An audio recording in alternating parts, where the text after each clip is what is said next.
Mike's Daily Podcast.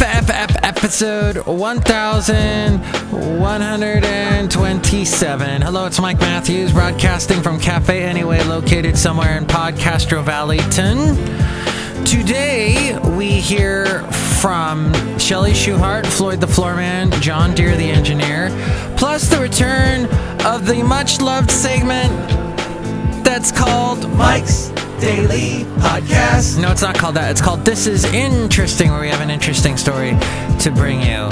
But let me sing a song. Mike's Daily Podcast. Well, when I am at work on the weekends at a radio station in Pleasanton, I like to watch a show on the Travel Channel. It's a lot of fun because they have people eating really fattening foods.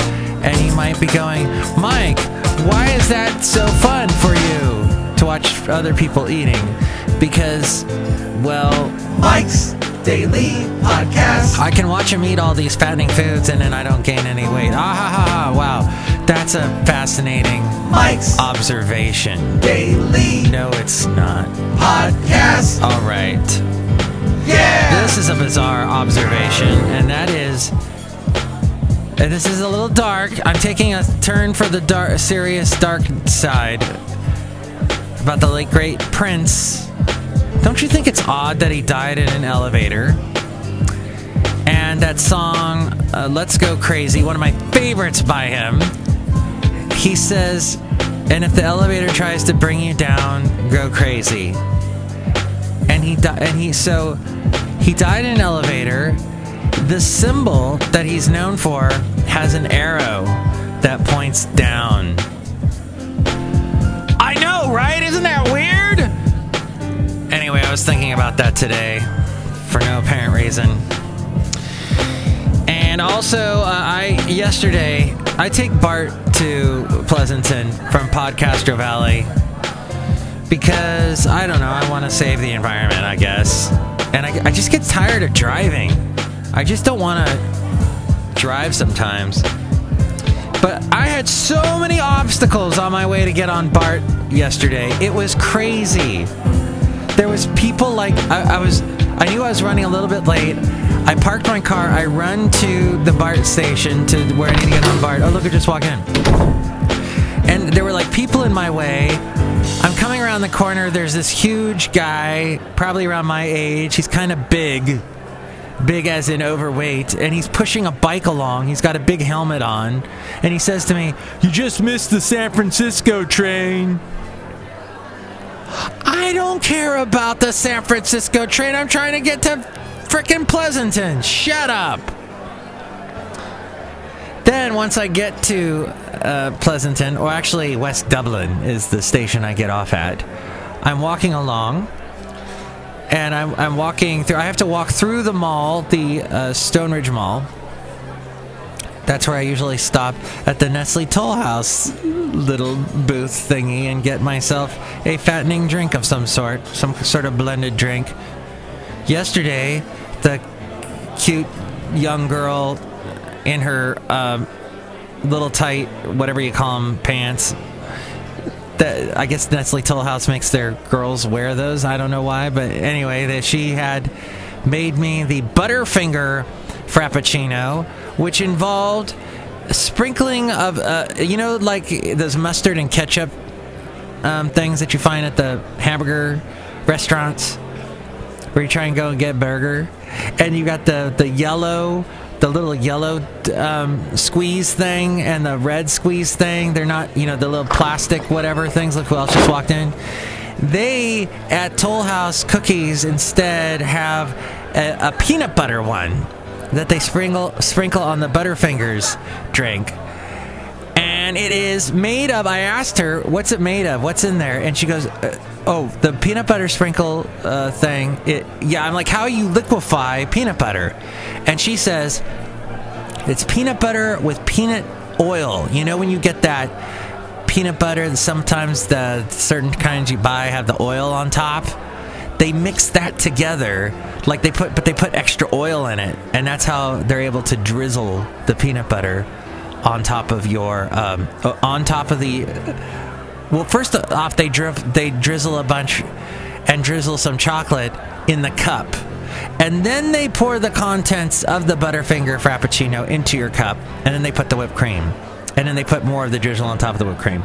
So basically what I'm trying to say is, I want to be as fat as that guy that I saw on the bike that was getting in my way as I was trying to rent a BART. That's all I am saying.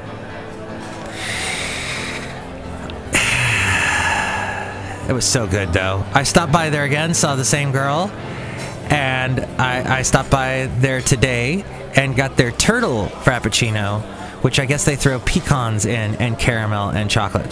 Caramel drizzle and chocolate drizzle. Isn't that more information than you wanted? There was a Toll House cookie place that opened. Nestle owns these. And I hope Nestle's giving all their employees free Nespresso machines. That'd be nice. This one in Alabama that used to be near the radio station I worked for in Athens, Alabama, near Huntsville, Alabama, it closed up. It opened and then closed within a couple of months, so I don't know what happened there, but it's so nice to have one so close to me here in Pleasanton, where I work, to make me fat. But as I was walking as fast as I could out of the mall to work, because I have to walk, there's a mall in between the BART station, the Bay Area Rapid Transit station, and where I work. So I walk from the station through the mall and then to my job with, somehow miraculously, after walking through the mall, I have a fattening Frappuccino drink in my hand.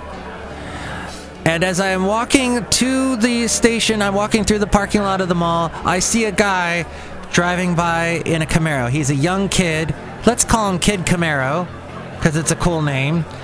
And he's driving with one foot out the window. Yes, his left foot, because I guess he doesn't need it, because he doesn't have to shift. He doesn't have to use a clutch because he's driving an automatic. I guess this was an automatic Camaro. And he had his foot sticking out unless he could miraculously, no, he couldn't do that with the right foot. Maybe, I don't know, maybe he's multi-coordinated that way. And stupid, because he's putting all our lives in peril. But he's got his foot sticking out the window. It is sans shoe. No shoe, and he's got a sock on. So he's just driving along with his sock out the window. His foot was ridiculous. That was my adventure coming here yesterday. I would have done a podcast yesterday, but things got busy. Things got out of hand. Oh, so some people walked in. Let's say hi to them. Hello, Mike Matthews. It's Chely Shoehart, good staff supervisor. Oh my God, you've been talking for like forever. Sorry. Did you want to say something? No. And look who else is here. Oh, Mike, it's Floyd the Floorman. And it's John Deere, the engineer. Mike, that kid driving with his foot out the window. That reminds me of me when I was young and reckless. It does? Yes. And doing things that were highly illegal. Is that illegal? Yeah, pretty much. Well, I would also like to point out, I'm looking at the news today. There's nothing really in the news that I really want to talk about. It says the son of Osama bin Laden threatens revenge for his father's death. In a new audio message posted online, Hamza bin Laden promised to continue the fight against the U.S. and its allies. Oh. I'm so scared. What is how did he survive all the bombings and drone attacks and everything that we've done? That's bizarre. And that's about it. Yeah. Oh, it says a rare owl was killed? Huh. Patrols up in New Mexico, they're searching for suspects who shot a rare species of owl. You know, I hate that, because I was walking Basil the Boxer last night in the Fairmont Ridge area of Podcastro Valley, and I could hear owls all over the place. It was so nice. Why attack the owls? I wanted to point something else out about, well, not about the Bay Area, but about something about where I used to live in Alabama. Turns out my friends Bob and Georgia passed through where I used to live in Alabama. And I lived in Harvest, near Huntsville, Alabama. And they passed through, and they sent me a text with a picture of what's really popular in Huntsville is their space center, their NASA center, because they built the Saturn rocket there. To which those of you that listen to this show that have never been to the South and you think all Alabamans are backwards and whatnot, you go, oh my God, how did they build a rocket in Alabama? That's like a contradiction. No. Frickin' Werner von Braun moved there and created a whole... He liked Alabama because it reminded him of Germany, and they could build rockets and stuff in secrecy there. Because not everybody blabs their heads off.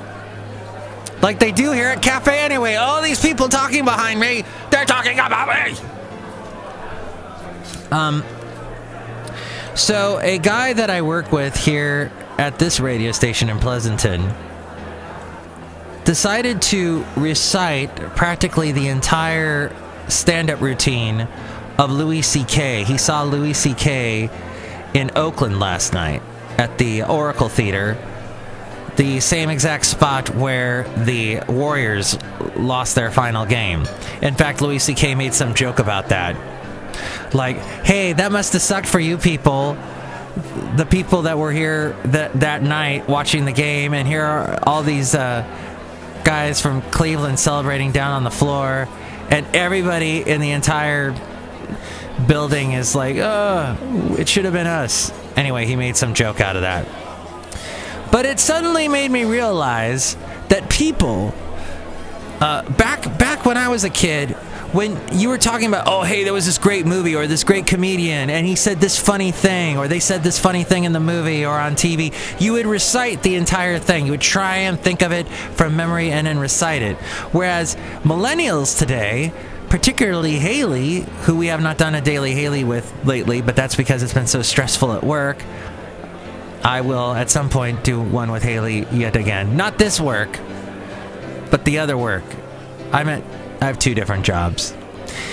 Haley doesn't try and explain something that he saw, because then, that will inevitably lead to the, oh, you had to be there statement.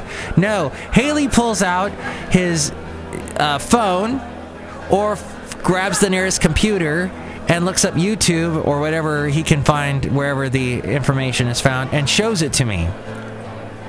We're like in the show me state now. When the millennials take over, it'll be the show me country. That's an interesting observation. And my final observation, you're welcome. This will be my final one for today. Is women all over now are getting the tattoos that are right behind the ear. They're like it's like a little tattoo right behind the ear. It used to be you put the little tattoo on your ankle because hardly anybody sees it around your ankle area. The Dixie Chicks, when they sold all those copies of the album Fly, they had a bunch of little chicken feet put all over their feet. For every millions of albums sold, they put the little chicken feet all over their feet and their ankle areas, because you don't really see that part of the area, or, unless you're a foot fetish guy who goes out to seek that part. But nowadays, women are putting a little tattoo behind the ear because they can cover it up with the hair and it's gone. So women basically, they're going the Mike Tyson route. Mike Tyson put the tattoos all over his head. Someday women will be doing the same thing. But women can get away with it now because they can hide it with the hair. Anyway, little tattoos.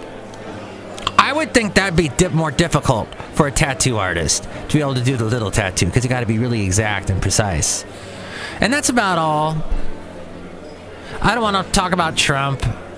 I don't want to talk about Enrique Peña Nieto, Mexico's president, saying that there is no way his country would ever pay for a wall between it and the United States. He said similar things like that before.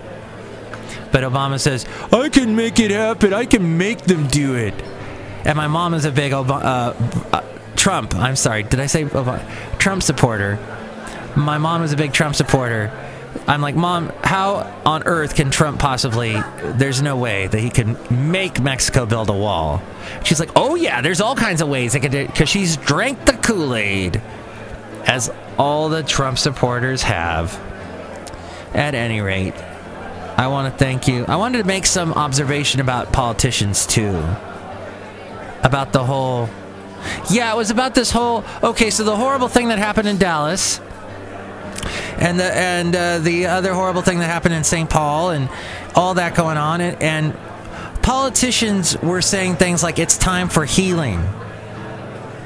And I heard a lot of people snicker about that expression, that it's time for healing. There's nothing wrong with ever saying healing in any sense of in any manner, shape, or form. Healing is important. Our bodies need it. Our psyches need it. And God knows our world needs it. And there was a picture that went around the internet about someone giving a flower to a policeman at another protest. They gave a flower to the policeman, harking back to the 1960s when, you know, the students and hippies were putting flowers in the guns of the soldiers. Only in this case, in this picture, the policeman was gladly taking the flower. And that's the kind of world we should hope for, is a world where we can understand each other and strive to understand each other.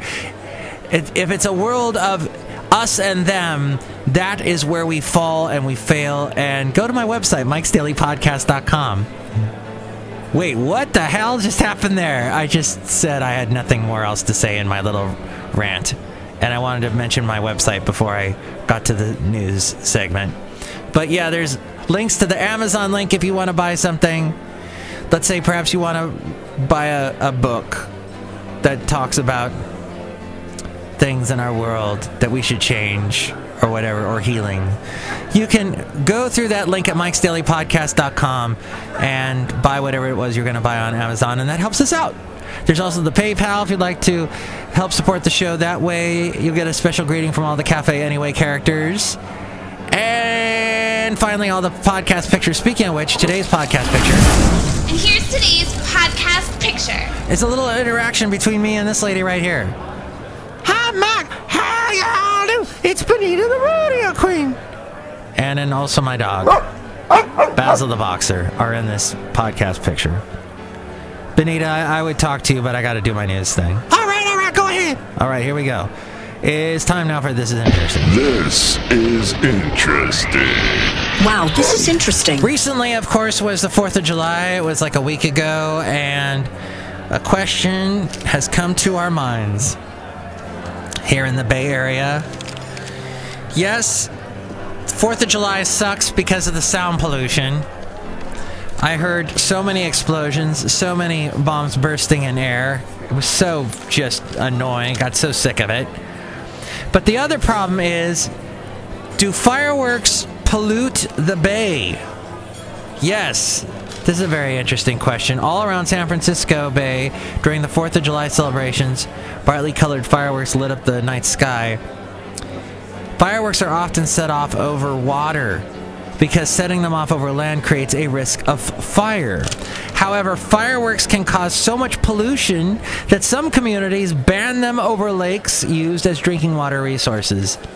This according to Bay Crossings newspaper. After 2 fireworks shows over San Francisco Bay earlier this year, held as part of the Super Bowl festivities, several reports of fireworks pollution came in to the Baykeepers Pollution Hotline. The morning after the first fireworks display, swimmers in the water at San Francisco's aquatic park ran into significant plastic and cardboard debris. That day, National Park Service staff removed charred fuses, plastic, and cardboard pieces from the aquatic park beach, filling 4 50-gallon trash containers. Following the second fireworks show a week later, 30 more pounds of fireworks debris washed up at the aquatic beach. Park Beach. More continued to wash up for weeks. It's likely that even more remained in the bay, washed up on other shorelines, or washed out into the Pacific Ocean.